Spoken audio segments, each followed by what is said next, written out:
R. Kelly has been indicted on 10 counts of aggravated criminal sexual abuse involving 4 alleged victims. He has strongly denied the allegations or the accusations, but a warrant has been issued for Kelly's arrest. Chicago police say he is scheduled to appear in court Saturday, which is today, for a bail hearing. What did this man do? R. Kelly broke the oath, people. And now he's about to pay the piper. Welcome to R. Kelly's Chronicles. 3 were under the age of 17 when R. Kelly allegedly performed multiple forced sex acts on them, but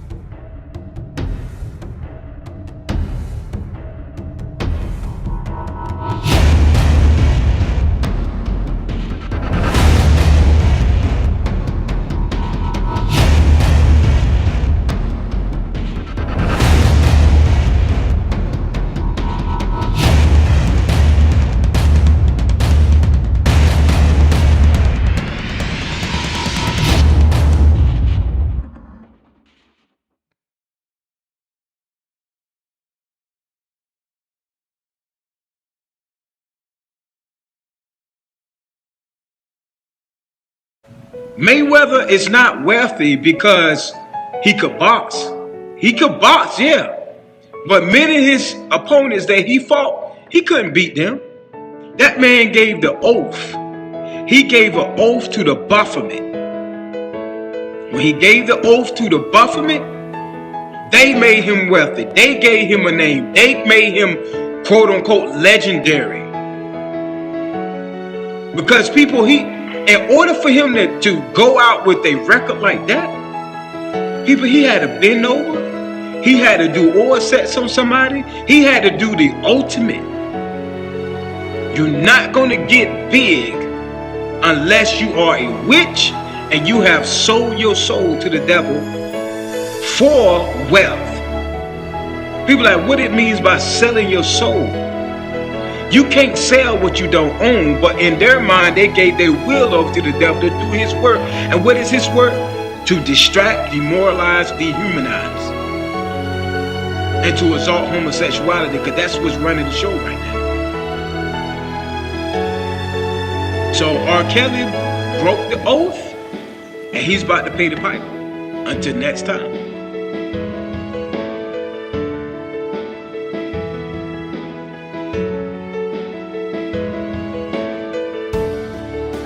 So I have been on the fence on whether I wanted to do another video covering R. Kelly and the abuse and the trauma and the wickedness that he has put so many women through. Until today, I hadn't even watched the Surviving R. Kelly documentary because I didn't want to get caught up in my feelings as I watched each of the women tell their story of how they were sexually, physically, and mentally abused by R. Kelly. But I did want to cover a topic that one of my subscribers mentioned to me a few weeks ago about R. Kelly and the real reason he has those women pee in cups and buckets and other containers that allow him to save the pee. One of my subscribers, Miss Shaw Gem Dropper, dropped a gem on me not long ago when she let me know that one of the girls that used to live with R. Kelly exposed the real reason he collects their pee in a tell-all book. That book is called Daddy's Little Freak, and you have to buy it directly from the author's website because it's banned from Amazon. I got a copy of the book and I was able to read it from end to end, and it is something serious. Y'all have to read this book because she goes into graphic detail about what R. Kelly likes sexually, including the pee. And I can't get into all of his sexual deviances here, so we're just going to talk about the pee in particular. The author of this book lived with R. Kelly's off and on abuse for about 5 years. And at a certain point, the girl had actually gotten away from R. Kelly and moved back in with her grandmother. She had been gone for a few months when she realized she was pregnant with R. Kelly's baby. And before she even decided what she was going to do with the baby, R. Kelly actually had the nerve to come to her grandmother's house looking for her. He didn't know she was pregnant at the time, and it's a shame how this all played out. Here's what she said in the book, and this all ties into the pee, so stay with me. In the chapter called When a Woman's Fed Up, she says, upon our return, things were great, or so I thought, until about 3 hours into our evening. Everything was fine, and then it's like he just snapped. He turned to me and started yelling. He grabbed me, choked me, slapped me, and beat me until I blacked out. To this day, all I remember is him calling me a stupid bee and screaming about me leaving him. It was like a child having a violent tantrum, and I just remember crying, thinking, I thought we were good. I thought everything was fine. I woke up in shock. I don't know how long I had been out for, but it felt like it had just happened. I was in so much pain. My stomach was killing me. I went to rub it for comfort, and I realized I was tied to the bed.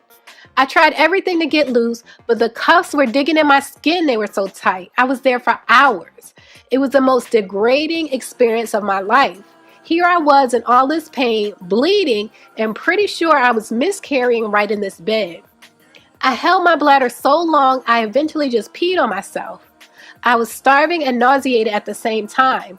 I was able to turn over slightly to keep from choking on my vomit, and my mouth was so dry. He didn't even leave me water, Jesus. I just remember thinking this was it and I was going to die right there in that bed, and I almost did. Dr. Smith told me when he was called I had been tied for 3 days, was covered in blood, piss, and vomit, and unconscious. He told me they said Rob freaked out and called him from a McDonald's. Can you believe that? This ninja flipped out after finding what possibly could have been my dead body and went to grab a double cheeseburger. Dr. Smith said he knew immediately I had miscarried, and Rob was of course shocked because he didn't know there was a baby. But nevertheless, Dr. Smith said he let him know I had to get to a hospital ASAP if I was going to survive. Do you know they told me he kept saying no, afraid of what I would say when I woke up? But this was the man I love, ladies and gentlemen, the selfish effing bastard. Thankfully, Dr. Smith already had an ambulance on the way, ignored Rob, and rushed me to the ER anyway. I owe him my life, truly. Upon regaining consciousness, I recall waking up to this ugly, older black chick. She really had a distinctive face. When she began to speak, her Jamaican accent was strong. She told me not to say a word, and Rob wanted to talk to me as soon as I woke up. She claimed to be my new caretaker hired by Rob. Now, y'all pay attention to this lady. Anyway, she said she claimed to be my new caretaker hired by Rob. The hell she wasn't. Before I could verbalize that, Dr. Smith walked in and greeted me. He was very nice. He asked her to leave the room so he could discuss some private things with me about my condition. The bee acted like she didn't want to move, said Rob said she needed to know everything. He urged her several times before she got the picture. That's when he shared with me everything that had happened and told me that I had to get away from Rob. I was speechless. I mean, what could I say? He was right. He told me he had 2 daughters my age and he'd kill a man dead for doing what Daddy was doing to me. I just laid there quiet. Was herpes not enough? You know he knew he had that, right? Do you know how many girls I've witnessed have that exact same moment with him? That's what the doctor said to her. And she said, I just laid there crying and told him I loved him. It was at that moment I realized just how effed up I was, just how effed up all of this was. This man had in fact just beat our baby out of me, been drugging me, having me recruit other girls to sleep with, allowed another man to sleep with me, had a house full of brainwashed girlfriends, and here I was refusing help because I loved him. Wow. I look back now and wonder how I got so lost. How did I ever lose myself in this man to that extent? Dr. Smith gave me his personal number. He told me to memorize it and to use it. He told me he'd come get me himself. That made me feel better, at least knowing I had someone I could call. In the midst of the emotions, the hired help returned with Daddy on the phone. He wanted to talk to me. I put the phone to my ear and sat there silent. He began to cry. He apologized. He said he loved me 1,000,000 times and how he was going to kill himself if I would have been dead because he wouldn't have been able to live with himself. I just sat there shaking my head. He was sick. He was really effing sick or severely full of... Started saying he was going to make up about me when they let me come home. You coming home to Daddy, right, baby? I should have said no. I should have went to the police right then and there, but instead, I thought about my grandmother, my cousin, and all the people he threatened to have killed if I ever left him for real. I had to be smart about things. Then I thought about Ray. Always ease yourself out of the lion's mouth. So I told him yes, but something in me died that day. I didn't feel the same. I wasn't the same. He had slowly taken bits and pieces of me, but he'd left me hollow this time. I could barely walk upon our return, and Rob was still nowhere to be found. We'll call this older caretaker lady Stank Winch. Every damn day she was there. I don't like this bee man. When Dr. Smith would come check on me, it was everything. I had grown fond of him, especially since he displayed genuine concern. Everything about Stank Winch gave me chills. It was like pure evil. It felt like she walked around with a dark cloud over her, and I don't want y'all to think I was just being difficult. Trust me, I wasn't. It was just something that wasn't right. When she served me food, I refused to eat it. I kept playing Ray's voice over and over in my head. It was one thing not to trust Rob with my food, but I really didn't trust this bee, so I only ate what Dr. Smith brought for me. A few weeks flew by, and then your favorite artist, finally decided to show his effing face. I remember being in bed and hearing his voice in the hall. He was asking how I was and where I was, because he wanted to see me. When I heard footsteps, I quickly closed my eyes and played sleep. I felt him sit down on the bed beside me and rub my face. He leaned in and kissed my forehead and said he was sorry and that he loved me. His voice cracked when he said it, as if he was going to cry or something. He said he never meant to hurt me and he loved me more than anything. He just couldn't understand why he was so effed up. He said he knew I didn't love him anymore, but he'd never stop loving me. And he pleaded with God to make me still love him again and give him another chance. I wish I could have played sleep longer, but I coughed and moved around. My eyes opened as a reflex, and there he was smiling at me. I stared for a few and then faintly responded, "Hey, Daddy." He gave me this grand speech about love and how he knows God sent him his wife and me because we'd been through too much, and I was still by his side through all of this. I just remember looking at him, y'all, but seeing the devil in rare form with his horns out. I laid there quietly until I eventually dozed off from my meds. I remember waking up and it being after dark. The digital clock on the dresser read 2:38. I'll never forget it. Then I remember trying to get out of the bed myself to go to the restroom. As I lit my way down the hall, I saw one of the doors crack. It looked like candles were lit and I heard voices. When I peeked in, I saw Daddy and Stank Winch. There were candles lit and I swear it looked like they were having an effing seance or something. I heard her ask him something about my essence. He wanted to know how he could make me stay. She asked if he had been making me pee in the cup like she asked. I could have effing passed out. I remember thinking that, what the F is this, some voodoo mess? And it was. Who knew the whole time Robert had been collecting bodily fluids from me to give to this crazy lady? Felt like a Lifetime movie. But it wasn't a movie, y'all. This is not a movie. This is what really happened. So it turns out the lady he had hired as a house mother to watch her was a voodoo priestess, and she had R. Kelly collecting the pee of the women in the house to perform spells on them. That's the real reason we keep hearing stories of people finding containers of pee in locations that R. Kelly has rented. He is using the pee in voodoo spells to try to control the women in his house. The same R. Kelly who has collaborated with gospel artists like Kirk Franklin and Marvin Sapp has a flip side, a dark, sinister side, and this woman revealed that he actively practices voodoo. So now y'all know. You can't act like you never heard it before. Now y'all know.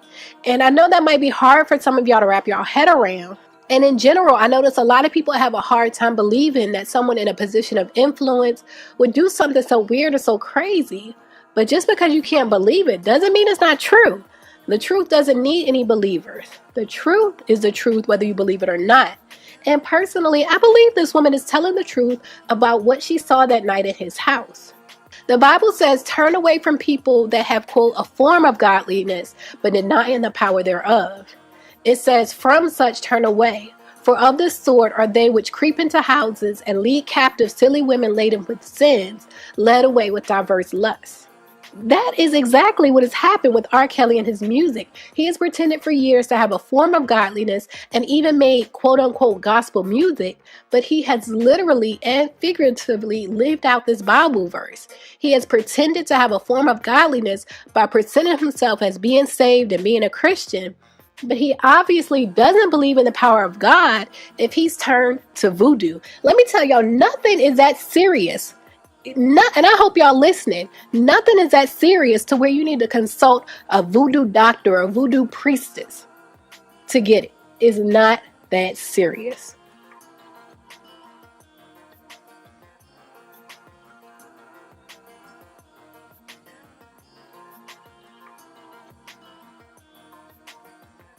Someone had mentioned in my comments the other day on a totally different video how the devil blesses people too. And I actually hear people saying that they're open to that they're open to consulting witch doctors, and basically saying that they're open to the dark side to get what they want. And it's disgusting. It's disgusting. This is why we have to stay prayed up, y'all. People with power and influence are doing so much behind closed doors, and sometimes right in our face.